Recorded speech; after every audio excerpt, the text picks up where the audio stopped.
Is transcendental. Okay, no issues. Hmm. We'll begin. So the dreams are.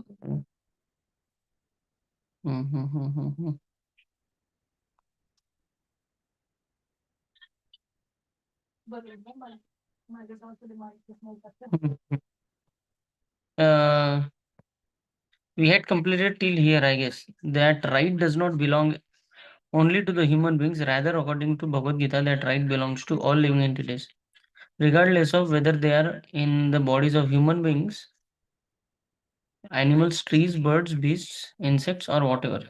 That is Krishna consciousness. Okay.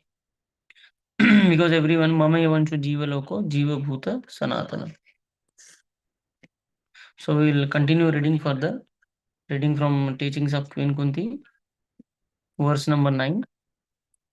So in Krishna consciousness, we do not think my brother is good and I am good, but all others are bad. This is the kind of narrow, crippled consciousness we reject.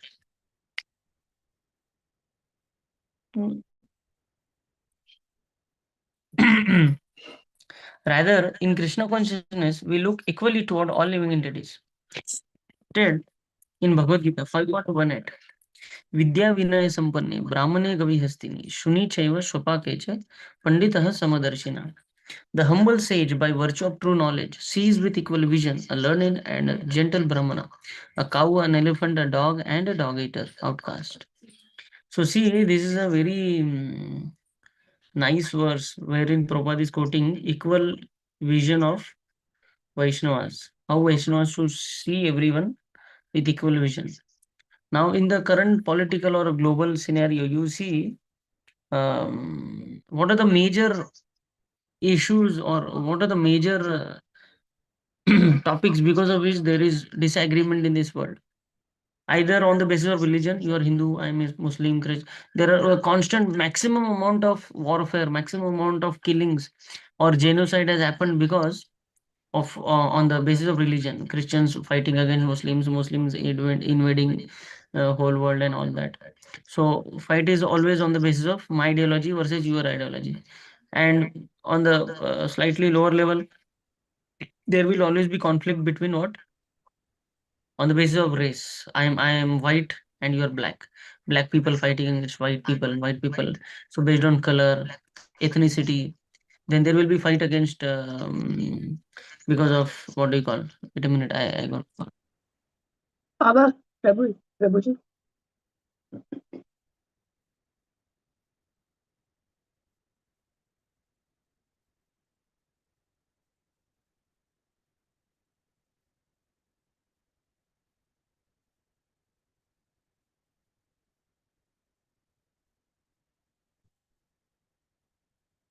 Can't hear you, Prabhuji.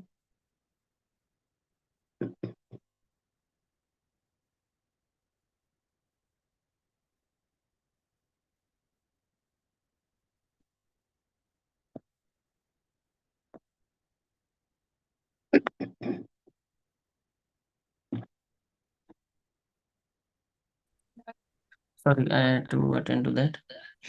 Where was I? So there is always a fight between white and black people. Then there will be fight because rich and poor. There will always be people those who will aggressively coordinate strikes against the rich people, the industrialists. There will always be. So world is always this world is what is what? This is world of duality. There will always be two sides of the coin, which and both two sides will always be fighting. And therefore, in India also, you might have seen that so much of political agreement and political discussion and the whole discourse of um, Indian politics runs around this what caste system, or so to say that elite Hindu Sanatan upper class people have always exploited the lower class people. But if you see, and those who advocate the principles of equality among human beings, no one should be higher and lower, no one should be like that.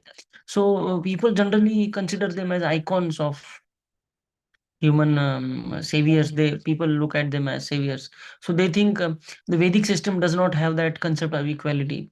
But if you see Bhagavad Gita, it is such a profound thing, like we are seeing here, that Bhagavad Gita does not seek or does not um, advocates equality only among human beings, but rather it goes even many steps ahead of the normal context of equality which everyone is talking about in the social or political discourse in the country right now.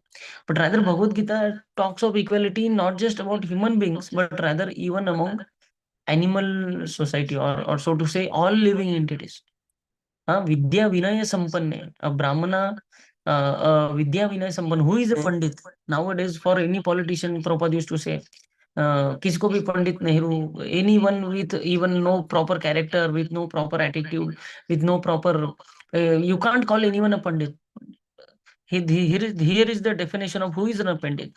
Pandit means one who is on the platform of soul, जो आत्मा के स्तर पर है, one who is self realized, one who is always आत्म साक्षात्कारी, already on the platform of atma sakshatkar. He knows that I am not this body, I am a spirit soul and part and parcel of the supreme personality godhead, and not just me, everyone, even the insects, even the birds, even the plants, animals, trees, all living entities, human beings, everyone is a part and parcel of Krishna, and they are put into that life, or put into that body form, bodily feature for this lifetime just because of their karma. But as eternal part and parcel of Krishna, I should always respect each and every living entity. So Bhagavad Gita says Vidya Vinaya Sampanne. So you see, Vidya becomes Sampanna when it is connected with Vinaya. If you are very learned, but if you are not humble, then that learnedness has no meaning. Vidya Vinaya Sampanna. विद्या की संपन्नता विनयता से आता है. So your सरलता, your humility, your natural behavior, that is the real adornment. Okay, what do you call it? That is a real uh, ornament of education. A real educated person is seen by how humble he is in his own normal dealings. Like I once visited one the scholarly assembly. Their scholarship was actually evident by seeing how humbly they were dealing with each other. No one had any pride. I am double PhD, triple PhD. They were all Vedic scholars actually. I had gone to one assembly. Not from completely from ISKCON. Few devotees were from ISKCON, but many other Vedic scholars were there. So even though they were not exactly from the education bhakti front, but even they were Vedic point of view, they were very educated. So their qualification was evident by their how they used to behave with their humanly behavior. So Vidya becomes Sampanna by Vinaya. Vidya Vinaya Sampanna. And what is that qualification of a Pandit? He sees a learned qualified Brahman of the highest stature and the lowest Chandala, who is of the fifth class. Fifth class in the sense, who is of the lowest grade. He is not even eating, he is Dog eating eater. Shopakena. Shopak means one who cooks dogs. Okay, one who eats and cooks animals like dogs, goats, and what do you call hens and whatnot. So one who is eating non-veg and one who is a learned Brahmana. So Gita says all the range is covered. And not just human beings. They saying Brahmane Gavi Hastini, Shuni Kecha Shopake. Even a cow, even an animal, even a dog, or even a dog eater. Everyone a Pandit sees with an equal vision. That does not mean that you start taking dust of everyone, a dog or everyone. Seeing with equal vision means giving them proper respect based on their current level. Like, for example, someone who is a 10th pass, you can't start adding doctor in front of his name. Oh, doctor so and so. No, he has to go through the PhD, then that DR will come in front of his name. So, but at the same time, not calling him a doctor is not disrespect to him. You understand? So respect is based on the qualification and the quality of that person. So someone has cleared 10th or 12th, he will be given that specific amount of respect. But just because he has cleared 10th does not mean then we will start calling him Dr. XYZ or PQ or whatever. So same way, when Bhagavad Gita is talking of giving equal respect or equal vision, that does not mean that we should worship dogs as good as cows. And just because we worship cow does not mean that we'll bring cow to our bedroom. So there is a limit to how much respect is given. And so basic on the platform of soul, equal vision is there, supposed to be there, because everyone is part and parcel of Krishna. We respect them equally on that front. But when it comes to practical dealing, like for example, Prabhupada, you might have heard that, uh, yes, we should love pet animals like dogs and everything, but there has to be limit. Dogs and animals should be in the courtyard. That's all. Not on the room, not in the bedroom. You understand? So there is a Lakshman Rekha of what is defined as respect to that particular category of animals or particular category of people. So same way, just because we love cow as mother does not mean that there is a specific place. Dog should be outside the gate. Cow can come inside the gate, in the angan, in the veranda, and but not inside the house. So like that. Uh, but nowadays, on the pretext of loving dogs and pets, they're bringing everyone to the bedroom, to the DT room, altar, everywhere. So that is not the proper etiquette of cleanliness. Just because we are not doing that does not mean that we hate them. No, we respect them for what they are, and to the extent they are supposed to be respected. Okay. So in that sense, this verse can actually give so much of um, the political turmoil which is going on. This verse, if it is properly propagated from Bhagavad Gita, the all the enmity which is there for last 200 years, which was what do you call it, ignited by Britishers in India, wherein all the supposedly low class community are becoming very against Sanatan culture because they are brainwashed to think that, oh, we were mistreated by Brahmanas, we were mistreated by upper class people, we were exploited by upper kind. But see, in Bhagavad Gita, that sense of equanimity and equal vision is propagated, but that was never taught properly. And therefore, they say that India had to borrow that idea of equality among human beings from Karl Marx and whatnot. Understand? So this can actually clear so much of grudge which is there in some communities against. And in fact, they quote, they actually uh, have so much of hatred towards Vedic scriptures because no one has taught them properly in that particular context. So therefore, how we should understand how critical it is for us to preach the message of Bhagavad Gita in a proper sense, so that even those people, those who have moved away from, have moved their face against the Vedic scripture, should also come under the umbrella of Vedic system, so that they should understand that no, the system does not actually was meant to exploit them, but rather that um, division was actually created by a various mechanism from foreign funding and so on, whatnot. But we will not get into that discussion. But see, as you we need to understand, Vidya Vinay Sampanne, Brahmane Gaviyastini, Shunikecha Sopakecha, Pandita Samadarshina.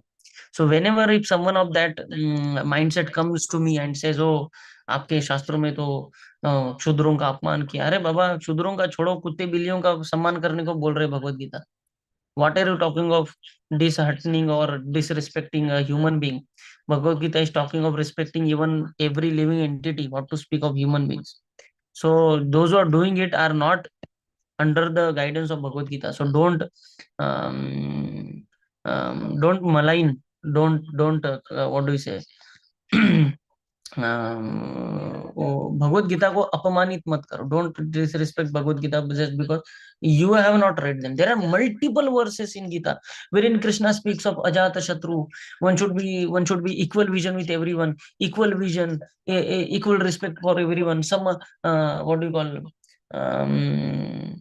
multiple you will find verses after verses when Krishna saying सबके साथ समान भावना से रहो, समान दृष्टि से रहो, like that. So who, even after so many verses saying this, still people say that no, Bhagavad Gita promotes what do you call hierarchy and all that. But that hierarchy was on a different level. Hierarchy in society is required whether you accept Gita or not. That hierarchy is there in everywhere. That is a different discussion topic altogether. But just because this verse came, therefore I'm quoting this, that how devotees should be. Devotees should see everyone with equal vision. And amongst devotees, it is very critical. We should never judge a devotee based on his riches, based on his poverty, or based on his bodily ethnicity. ये तो बिहारी है, ये तो बंगाली है, तो ये है. No, I we used to be in base in Mumbai. So Mumbai is a place wherein devotees would come from all the planet, foreign से लेकर everywhere, because Mumbai is a metropolitan city. So we had in single place Marathi devotees, Gujarati, Bengali, Chinese, everyone used to come. So, but we used to all lovingly stay together with that basis that no. So rule was, if there are two devotees of different, like for example, two Gujarati devotees are there and third Marathi devotee would come, then those two devotees will not speak Gujarati among themselves. It would feel that third devotee to be sidelined. Arre, they are speaking the language which I don't understand. So like that, we used to have that model of accommodating each other, even though with variegatedness. As Krishna's devotees, we were we are all loving sons and daughters of Krishna. Okay. One who is a Pandit, one who is learned, sees all living entities to be on equal level. Therefore, because a Vaishnava or devotee is learned, he is compassionate. Lokanam hitakarina.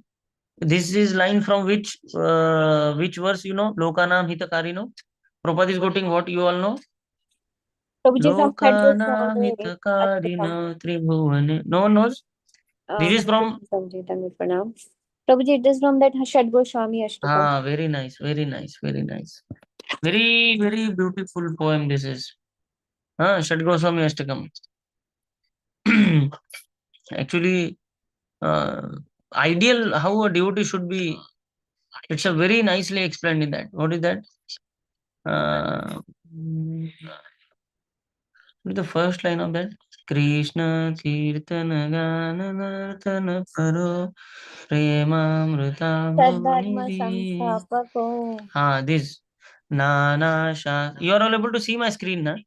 Yes, Prabhuji, we can. नाना शास्त्र विचारणैक निपुनो सद्धर्म संस्थापक लोकानां हितकारिणो त्रिभुवने मन्यो शरण्याकरो राधा कृष्ण पदारविन्द भजना नन्देन मत्तालिको वन्दे रूप सनातनौ रघुयुगो श्रीजीव गोपालको.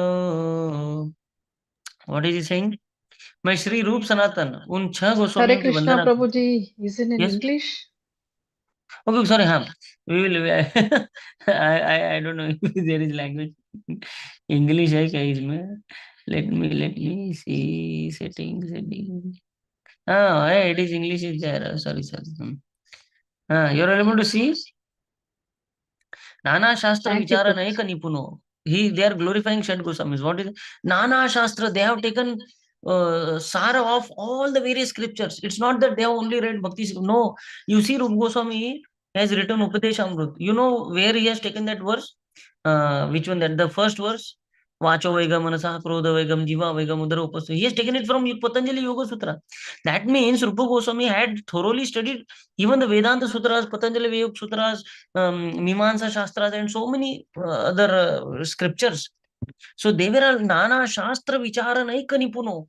They were all expert in multi-variety scriptures. Sad Dharma Sanstapako. But they all studied all that not just to get swayed away. Oh, it is very nice. Let me stop bhakti and do all that. No, they all studied. But to establish Sad Dharma. Sad Dharma means to establish actual bhakti. Sanstapako yani to establish. Loka Nam Hitakarino Tribhuvane. They were all working for the betterment or welfare of whole world. Tribhuvana means the three planetary system, upper planetary, lower planetary, and the Bhulok, Swargalok, Patalok, and Bhulok. Manyo Sharanya Karo, Radha Krishna Padaravinda Bhajana, Nandena Mattaliko, Vande Rupa Sanatana, Raghu Yugo, Shri Jiva Gopalako. So they were such a nice devotees that even the crooked class of people would also appreciate them. Rup Goswami, Sanatan Goswami, they were so loving towards everyone.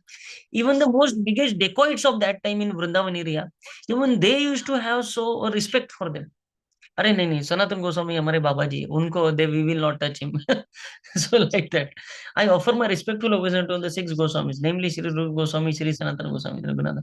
You will just go read that line, who are very expert in scrutinizingly studying all the revealed scriptures with the aim of establishing the eternal religious principle for the benefit of all human beings. So devotee should be lokanam hitakarino. Thus, they are honored all over the three words and they are worth taking shelter of because they are absorbed in the mood of the gopis and are engaged in the transcendental loving service of the Radha and Krishna. Where was I? So, like that. So, that is the qualification. Lokanam hitakarino. He is compassionate towards everyone. We should not disrespect unnecessarily anyone. So, there should be no chance of having any, what do you call, disrespect or that casteism or national differentiation among devotees based on caste, ethnicity, and religion, and nothing, no that sort of thing in devotee community. It has no place because we are all supposed to be on the platform of soul. Yes, slight, like for example, you see in temple, senior like I don't know Krishna Chandra Prabhu. Have you heard of him? Mafatla. He is the one of the top 10 richer person in India. Arvind Mafatlal's son, Arvind Rishikesh Mafatlal. He's a big business tycoon, multi millionaire. He has got multiple like Audi, Mercedes are like he has got many of them. And but his drivers are also devotees. He's a very nice initiative of Radhananda. So in temple, his driver and he, they both will be dancing together and as if in dhoti kurta. So that is devotional soul. That does not mean that in professional life, whenever he is in need, a driver will have to obey his orders and follow his commands when he is acting as a driver. But on the platform of soul, he will always have respect towards, even though that fellow is what do you call, uh, subordinate to him, but still, as a devotee, he will have respect towards him. But on the professional, that is what I tried explaining. Respect is not, even though on the platform of soul there is equal respect for everyone, but on what do you call situational duty on what do you call in एक होती है संवैधानिक कर्म और एक होता है situational कर्म धर्म का क्या उसका I forgot the exact Sanskrit word for that, wherein based on the current context we will deal accordingly, but that basic datum of respect on the soul level will remain, whether we are dealing with animals, whether we are dealing with human beings, whether we are dealing with devotees and whatnot. Okay, one is one. And he can work in such a way as to actually benefit humanity. A Vaishnava feels and actually sees that all living entities are part and parcel of God, and that somehow or other they have fallen into contact with this material world and have assumed different types of bodies according to different karma. So we should understand the backdrop of why everyone is in the different situations. So situationally, we may have to deal with them differently. So that esoteric idea of the political communism which is there now, everyone needs to be dealt with equally. That idea of communism, when it comes to animals, that blows away. I don't know why. If you're talking so much of equality, why are you becoming cruel, and why there are so many butcher houses in communist countries? That they will not explain. But even in that, so much of esoteric idea of communism, everything should be distributed equally among everyone. It is also such a false idea because that is just not practical. Bhagavad Gita teaches you to be equal towards everyone. Does not mean that you're dealing with everyone can never be equal. It will be differentiated based on the situational requirements, based on their level, based on your level. But the disrespect is never there. Okay, so that intricate details needs to be understood in order to judge spiritual principles dictated in Bhagavad Gita, because then Bhagavad Gita is being disrespected on this context only. Why? Because they don't understand that one single verse they quote. What is that? Chatur varna maya srishta guna karma vibhagasha. So Krishna says all the four varnas and 4 ashramas I have created. So they see, here Gita Krishna is saying 4 varnas and 4 ashramas he has created. Therefore, we reject Gita. Are nonsense, fellow. There is a next line which says Guna Karma Vibhagashaya. All the categorization is made based on Guna and Karma. It is based on qualities and activities. It's not based on birth. So it is not Janma and Karma Vibhagas, it is Guna and Karma. So based on quality and activity, your respect towards everyone will be different. You can't have same salary for a CEO of a company and same salary to the peon of the company. Middle management will have a different salary, lower caste will have. So like that. So Bhagavad Gita advocates, because that system, whether you accept it or not, whether we name it or not, that system can never be denied by anyone, whether it's a corporate in America, whether it is a Chinese government office, or whether it is a Russian, wherever. That 4 categorization of Brahman, Vaishya, Kshatriya, Shudra will always be there, whether someone names them like that or does not name them like that. Okay, so therefore, as devotees, we need to understand everyone, like how Prabhupada is saying, Vaishnava feels and actually sees that all living entities are part and parcel of God, and that somehow or other they have fallen into contact with material world and have assumed different types of bodies according to different karma. So if we get in touch with some devotee who is somewhat poor, we should try to help them. But and ultimate aim should be not to fulfill their material needs, but rather to fulfill their spiritual needs. Because if you feed a person once, he's again going to become hungry.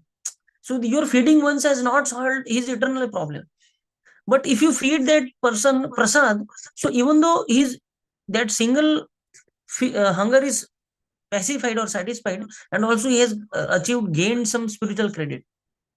So you understood. So if we just focus on only the philanthropic aspect of fulfilling everyone's material needs, we will give no philanthropic aspects along with fulfilling everyone's material needs. If that is oriented with spiritual benefits also, then that will be helpful. Or else their one-time need will be solved, and then again, oh, I'm again hungry. So then what? Okay. Those who are learned Pandita do not discriminate. They do not say this is an animal, so it should be sent to the slaughterhouse so that a man may eat it. No. Why should the animals be slaughtered? Person who is actually Krishna conscious is kind to everyone. Therefore, one tenet of a philosophy is no meat eating. Therefore, one of our principle is what? No meat eating. Of course, people may not accept this. They will say, oh, what is this nonsense? Meat is our food. Why should we not eat it? Because they are intoxicated rascals. Hey, the man madhapuman. They will not hear the real facts, but just consider if a poor man is lying helpless on the street, can I kill him? See what a perfect logic Prabhupada is giving. Just because those poor animals are not able to speak or raise their voice, they don't have their what do you call associations, welfare association, pet animals welfare association. There is no one to voice them. Does not mean that they don't have right to live. They are also living in it. They are also living. So the Prabhupada is king. Just because someone is poor does not mean that everyone gets the right to kill them. Yes, on in political scenarios we see many influential people killing poor people, riding their cars about on sleeping poor people and then roaming freely in the world. So this happens, but Krishna's law will not leave them. Even though mundane national legal system might not be able to capture them because there are multiple loopholes, but the law of nature is very critical. When you know why it is called mansa, why it is meat eating is called mamsa in Sanskrit. What do you anyone knows the meaning of the word mamsa? Hare Krishna, Prabhuji. Can I Uh, try? yes. Because when we eat now the animals, we give them, accept them to give, Uh, allow them to eat us the next ha, time. yes. Ma amsa. Ma amsa means hey, oh dear hen or goat, whatever you are eating for that matter.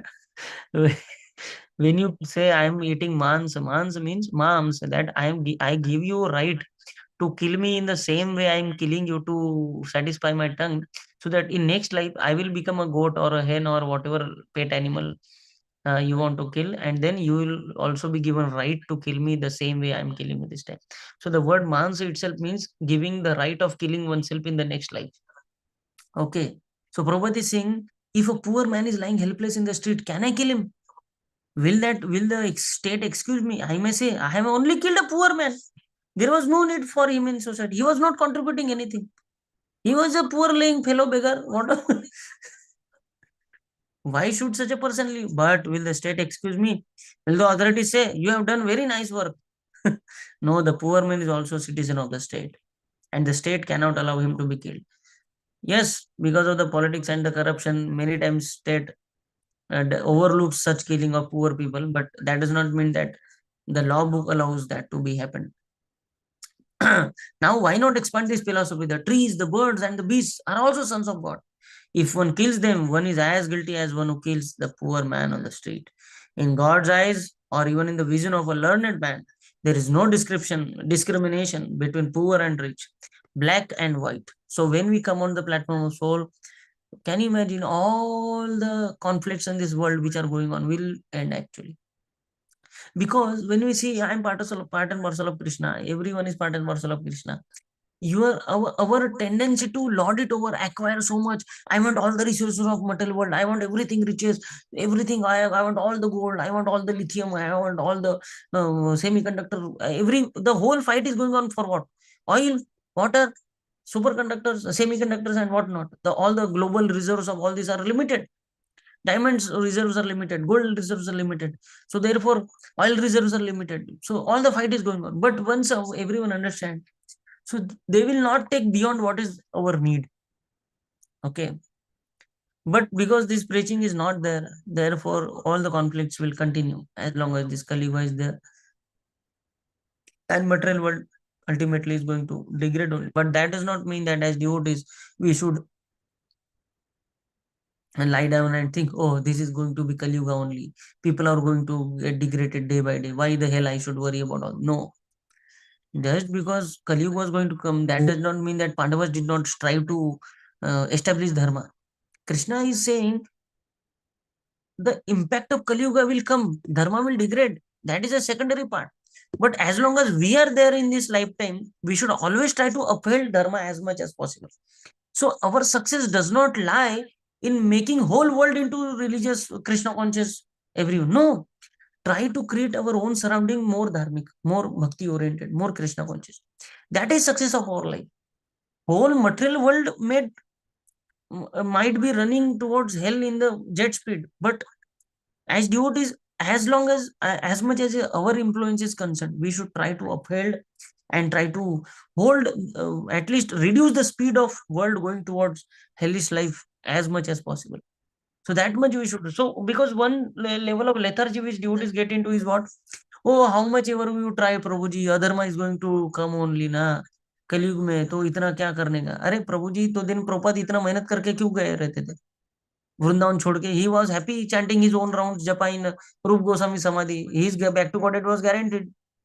He would have also thought, oh, Kali Yuga is very dangerous. People are becoming very sinful. Why the hell I should try and give up my good old time in Radha Damodar Mandir? I am having daily darshan, daily prasad, daily everything I was having. Why the hell he had to go to America? If that is the thought process everyone gets into. So the preaching, what is called? The impetus for preaching is not that people become frustrated just because they don't see the grand change. See, so our endeavor should be minute changes. That is enough. One person stops eating meat, even though he might not start chanting, but even if he comes to that level, someone who is smoking 30 cigarettes, he comes to 10 cigarettes, that is success just by coming in contact. Someone who is to visit temple once in a year, if by coming into your association he visits temple twice a year, that is success. Don't try, oh, I want to make millions of devotees like that. No, that Krishna once empowerment gives, that will also be done if our purity is of that level. But just because that grand level of success is not coming, therefore we become frustrated and give up only everything. That is also not good. Okay. And because the Vaishnava says he is the only true Benham. In God's eyes, or even the vision of learning man, there is no description between poor and rich, black and white. Every living entity is part and parcel of God, and because the Vaishnava sees this, he is the only true benefactor of all living entities. छोटे positive changes को appreciate कीजिए. Appreciate those small changes happening because of our preaching or because of, pray for small changes. Don't wait for grand, some huge miracle to happen. That will also come. But the beginning has to be, you see, all Prabhupada, not just Prabhupada, I'm talking. Even recent times, Prabhupada disciples also, Radhanath Maharaj. Yeah, because I personally know his example, therefore I'm quoting this. It same applies to all the sannyasis and so many devotees, those who are preaching. You say their beginning, see their beginning. Small room, 5-10 people used to come. Now, one yatra, 15,000 people come. So it took 25-30 years, 1980 to now 2025, 30-35 years have taken into, 45 years have taken into this stage now. So point is, never give up hope. Have that compassionate attitude, and don't become frustrated because Kali Yuga is, because when we try and preach, we see, oh, so much of bad things are happening. You see newspaper every time, not different kind of murder is taking place, mother killing his or her own kids and what not, pathetic things are happening in Kali Yuga. But that should not discourage us, but rather we should become more faithful and more vigorous in terms of preaching. A Vaishnava tries to elevate all living beings to a platform of Krishna consciousness. We must try, we should never give up to preach. A Vaishnava does not see he is an Indian, there is an American. Someone asked me, why have you come to America? But why should I not come? Prabhupada is, saying, why you came to Prabhupada? Why should I not come? What is your problem? I want to be merciful towards everyone. I am a servant of God, and this is the kingdom of God. So why should I not come? Why there is discrimination? Why should there be any distinction?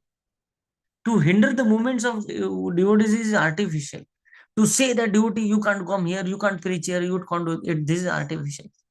This is, there are devotees preaching in Pakistan also. Recently, one Mataji shared one this video from Pakistan Janmashtami. So many devotees, so many people had gathered in a hall for Janmashtami. Actually, it was Rath Yatra videos also come from Pakistan. It is very encouraging actually. To hinder the, and one who doesn't so commits a sinful act. Whoever uh, restricts devotees or does not support in preaching, just as a policeman may enter a house without trespassing, a servant has the right to go anywhere because everything belongs to God. We have to see things in this way as they are. That is Krishna consciousness. Now, Kunti Devi says that those who are increasing their own intoxication cannot become Krishna conscious. Those who are increasing their own intoxication. Intoxication here, Kunti Maharani is saying, is not intoxication of only the alcohol. Intoxication is of the pride of high birth, high beauty, high intelligence.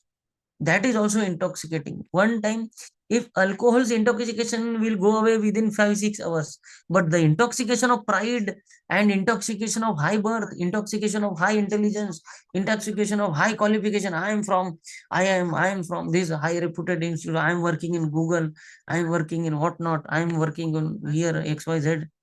So that pride, that intoxication is very difficult to come down. Alcohol का intoxication 5-6 hour में it will go away. You will come to reality. Oh, sorry, I was drunk and all that. A fully intoxicated person may talk nonsense, and he may be told, "My dear brother, you are talking nonsense. Just see, here is your father and here is your mother." Have you ever dealt with? Sorry, I am being very open-hearted discussion I do actually. See, we have a business wherein I actually daily encounter such intoxicated people. How much ever you try to explain them, Baba, you are drunk, you will not understand anything. Just go to sleep for 5-6 hours. I beg you. For them, they are Superman for those 5-6 hours as long as they are intoxicated. All the worldly problems are disappeared for them. They feel they can change the world, they can move mountains, everything they can do. So this is my daily interaction. So therefore I'm able to. My dear brother, you are talking nonsense. Just see, here is your father and here is your mother. So Prabhupada is actually explaining this, that he is not talking of someone who is intoxicated because of alcohol, but rather he's talking of someone who is intoxicated because of ignorance. So both intoxications are dangerous. In fact, the second intoxication is more dangerous, because first intoxication, at least after few hours, will come to our consciousness. That fellow will come to our consciousness, his consciousness. But in this intoxication of pride, arrogance, and whatnot, it becomes very difficult. They will say, "Oh no, I can control everything. My body is everything." You see, big sportsmen or big athletes, they were fastest man alive on the planet. You now Have you heard this, seen this video? Who was that fellow? Usain Bolt, the fastest man alive on planet. So much now he's not able to climb his own stairs. He has to have wheelchair. Have you seen his recent videos? He can't even climb his own stairs. Muhammad Ali, the biggest boxing champion, he at the age of 60 or 70, he was told to lift that Olympic torchlight is there, no? Olympic mashal, what do you call in English? Olympic light is there, which the athletes are supposed to light. He was not able to hold that also. That was hardly 1 kg weight, I guess. But because he is intoxicated, he will not understand, nor will he even care to understand. Similarly, if a devotee tries to show a materially intoxicated rascal, here is God, the rascal will not be able to understand it. Therefore, Kunti Devi says, Tvam akinchana gocharam, indicating that to be free from the intoxication caused by high birth, opulence, education, and beauty is good qualification. You understand? Is a So therefore these five things: high birth, opulence, education, beauty, high qualification, intoxication caused by this is very dangerous. Nonetheless, when one becomes Krishna conscious, these same material assets can be used for the service of Krishna. Now again, see, Prabhupada does not saying, oh, one should reject all this. If some devotee is born beautiful, does that mean that, oh, मैं सुंदर हूँ, मैं गलत हो गया, I am very wrong? No, no, I should make my face ugly. No, that is not is what is asked. Having opulence is not a problem, but taking shelter of those opulences is the problem. When one becomes Krishna conscious, these same material assets can be used for the service of Krishna. Use them in service of Krishna. Use them to one who has given us these assets. Is it that we have chosen our birth? Have we chosen our families? Have you chosen our parents? कि मैं अमीर पैदा हो कि गरीब पैदा हो? Have you decided I want to take birth in America in this XYZ lane? I want to take birth in Mumbai Malabar Hill. I want to choose these parents. No, that came by Krishna's grace. Our karma and Krishna's grace, both ways. So therefore, using it Krishna.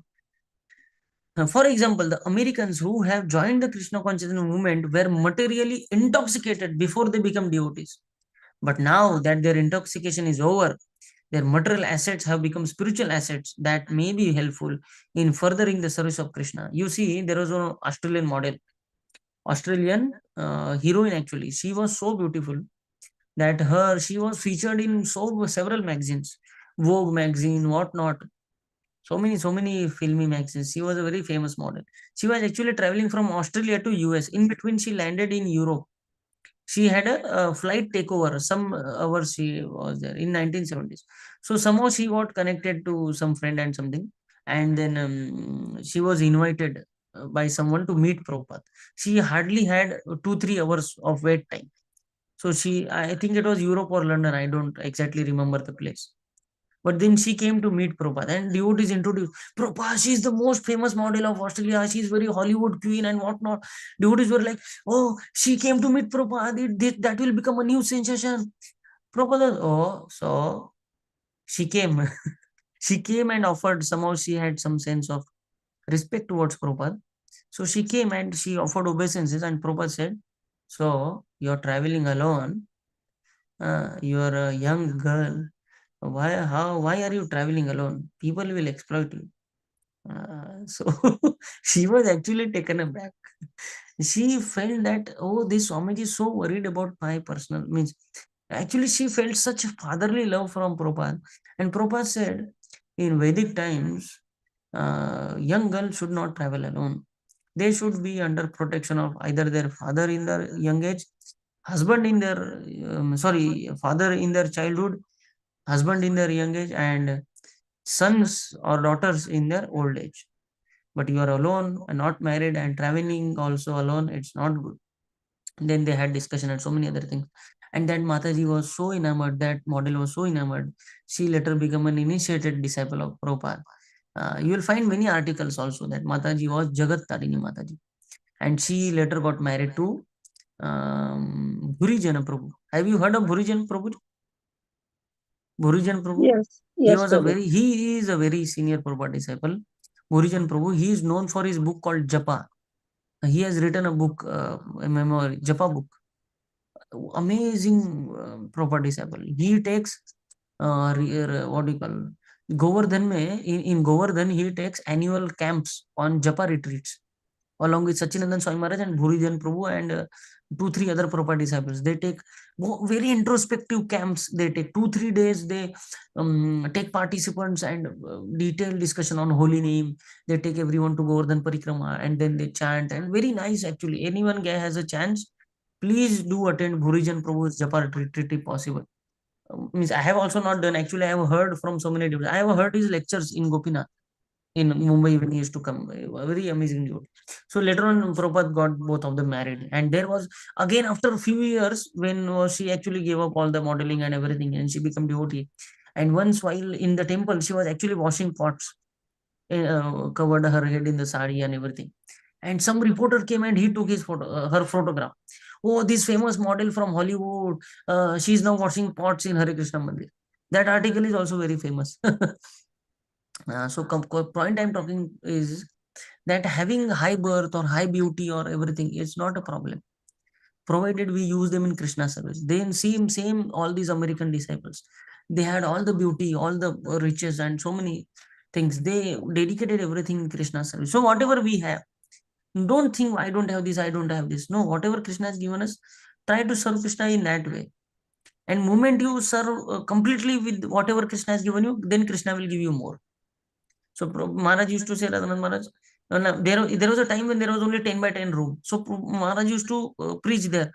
So Maharaj used to say, ki, when this whole room will become full, then Krishna somehow will increase 1 square foot.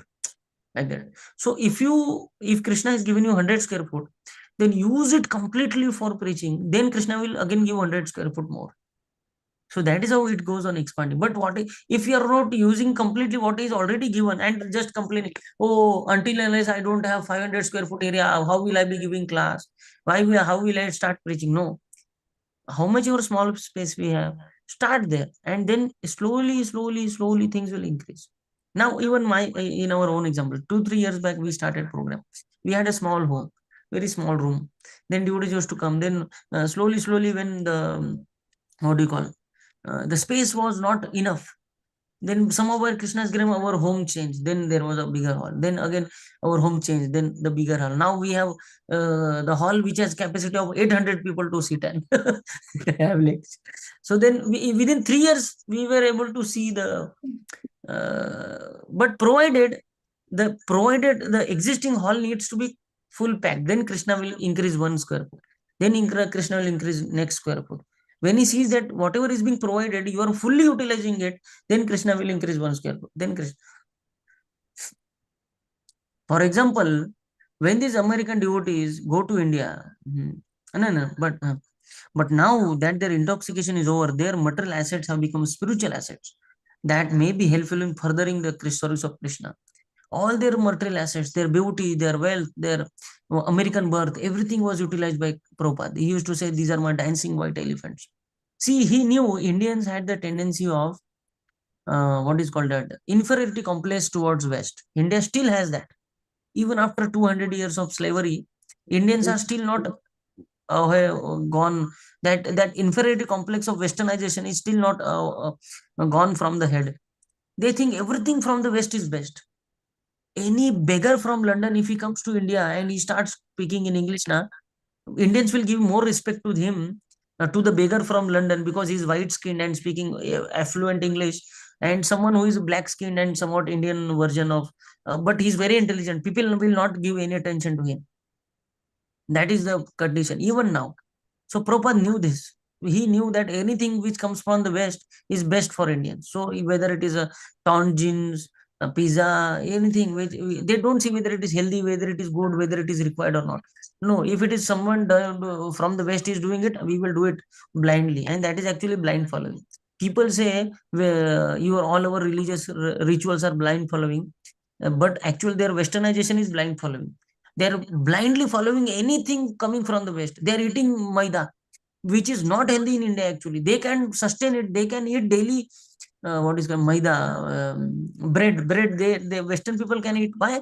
Because so much cold there, so their fire is very high, digestive. But in India, people can't digest. But still, people are eating pizza, burger, and whatnot on the context of Westerners, not understanding the logic behind it. So, okay, we will not get into that discussion. But the point I'm trying to convey here is anything which is coming from the West is best is what Indian ideology was and is still there. So therefore, Prabhupada used their Western appearance, Western everything in preaching India. For example, when these American devotees go to India, the Indian people are surprised to see that Americans have become so mad after God. Many Indians strive to imitate the materialistic life of the West. See this. Even today, that is happening. Many Indians strive to imitate the materialistic life of the West. But when they are see Americans dancing in Krishna consciousness, then they realize that this is what is actually worth of being followed. You know, in West, who is doing the maximum amount of sense gratification, you know, not the native Americans or the actual Western people. Those Indians, those who go to US now, they do maximum sense gratification even more than, because they feel as if from India, when you go to USA, they feel like, oh, I want to eat, drink as much as possible. I will do more, so much prostitution here. So that is the nature now. That is such a precarious condition because they want to imitate ways to such an extent. They, they become full of themselves. You understand?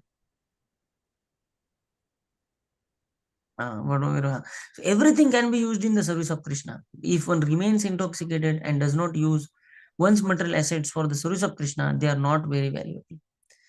Have you heard of that analogy? Zero, zero, zero, zero, zero, zero, wala? Everything of material things you have is like zeros, accumulating zero. A good car is a good zero. My 10th degree is good zero. I have a PhD, it's a zero. I have a good home, it's a zero. I have a beautiful wife, it's a zero. I have beautiful kids, it's a zero. So we are lifelong, we are trying to accumulate all the zeros. But if you don't put Krishna in the front, that is one, all those zeros at the end of our life, they will be valueless. But if we put one in the front, every zero will have a value. Every zero will have a consecutive increasing value. 10, 100, 1,000, millions, 10 millions, zillions, trillions, whatnot. Every zero will have a value. So all the material assets will gain value provided we add one in the front. But what happens is people accumulate zero, zero, zeros, and they will have one in the end. Oh, after accumulating all the wealth, everything, I will then do my bhakti and Krishna will come in the end. So that zero in the end will have only one. All the zeros in the front will have no value. But if Krishna is not there in the front, but if Krishna is there in the front, every zero has a value. Then your riches, then your good birth, then your good beauty, then your good family life, then your good material assets, everything is can be used as preaching. If devotees are rich, devotees are very affluent, devotees are very socially very active, devotees are very, that becomes helpful in preaching. That becomes devotees are outgoing, devotees are helpful, devotees are philanthropic. That actually helps in preaching. We have seen on many social fronts when devotees actually get into so many other social aspects also, they do miracles. Either be it politics, be it socialism, be it any field, be it in their corporate life. So no one is asking us to be unsuccessful on material fronts. No, Pandavas were successful in material front as well as in the spiritual front, because having connected all the material fronts as to Krishna, everything becomes spiritual also. Okay. But if one can use them for the service of Krishna, they become extremely valuable. Every zero will have a value, provided one is there in the front. To give an example, zero has no value, but as soon as the digit one is placed before the zero immediately becomes 10. If there are two zeros, then they become 100, and three zeros become 10,000. Similarly, we are intoxicated by material assets that are actually no better than zero. But as soon as we add Krishna, then these tens and hundreds and thousands and millions of zeros become extremely valuable. Prabhupada is saying, don't give them these zeros. Don't give them up. Don't give them up. The previously, last week also we discussed. Like, I want to have a photo of mine capturing the heap of cash which is there in front of me, because we want cash. We want money because we want to use it in Krishna service. As soon as we add Krishna, these tens and hundreds and thousands and millions of zeros become extremely valuable. The Krishna consciousness movement therefore offers a great opportunity to the people of the West. They have an overabundance of the zeros of materialistic life. They have overabundance. Actually, in material life, Western world, there is actually overabundance. You see, there are many countries, they have so less population. New Zealand, so less population and so much of natural resources. Huh? So Prabhupada used to say, you have got so much of overabundance of materialistic life. And if they simply add Krishna, their life will become sublimely valuable. Okay. Thank you very much. Hare Krishna. For your patient listening. Next speaker Prabhuji, can start from Prabhuji, Namo Hare Kincha. Anyone Krishna. has any question or anything we can discuss. Hare Krishna. Boliye.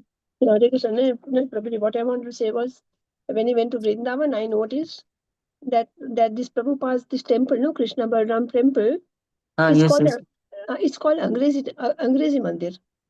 Yes. Why? Because Yeah, if you tell the auto rickshaw जाओ प्रभुपाद के मंदिर में, अच्छा वो अंग्रेजी मंदिर में जाना है. That's how they know it. Uh, so their inferiority complex towards Westerners is still there in India. That is the problem. Actually, and in that pretext, what is happening is people are blindly following so many Western things which are actually not conducive or helpful in Indian context. Actually, that is very problematic. Yes, Prabhuji. Be it Western education, be it Western lifestyle, people are eating after sunset and eating food stuff which actually does not match as per Indian digestive system. So many nonsensical things are coming up, which is very problematic thing. And therefore, as devotees, we need to not just preach all these things, but bring out a lifestyle change also that way. Hare Krishna. And see if there are devotees, those who are taking up Krishna consciousness even from the Western context, we should appreciate them to such an extent, and they are preaching just by becoming devotees. You know, it is very because materially they are so affluent and there is so much of material comfort there because their body. See, Western bodies are made for sense gratification, and Western bodies are given to such souls, those who have done some piety and they are karma kandis. They were karma kandis in their previous birth, but they could not enjoy much because of their social customs and everything. Therefore, they always were eager. They were pure. They had accumulated piety, but no bhakti. So only piety and no bhakti. So their attitude of sense gratification was so much. So therefore they always asked, "Oh, kash मैं America में पैदा हुआ रहता. I would have enjoyed like this. I would have done like this. I would have done sense gratification." So then such souls become Westerners in the next birth because of piety. They get body which is very conducive for sense gratification. But that is actually a very biggest hindrance in spiritual progress. Then in the next birth again they fall back to animalistic life. It's a very Early dangerous morning thing. at 4 o'clock when you go to mandir is full of these foreigners only, Westerners. So we see in Mayapur also last time. So Yeah. we Indians therefore Chaitanya Mahaprabhu says na Bharat Bhumi te janma hoile jar janma sarthak kari kar paropkar. We need to again inspire Indians back to see how it is critical for us to take this very seriously. Take inspiration from these devotees, those who have understood actually like that. Very much required. Hare Krishna. Hare Krishna, Prabhuji, Dandat Pranam. Hare Hare Dandavat. We can end the session. Whoever is host, I think I am only the host. Okay. No issue. I will end the session. Thank you very much. Hare Krishna. If anyone has any doubts or comments, they can please connect to me personally also. Hare Krishna. I hope I have not offended anyone with my words. And if in case you have felt offended, please let me know. I will personally beg forgiveness from each one of you. Hare Krishna. No, Prabhuji.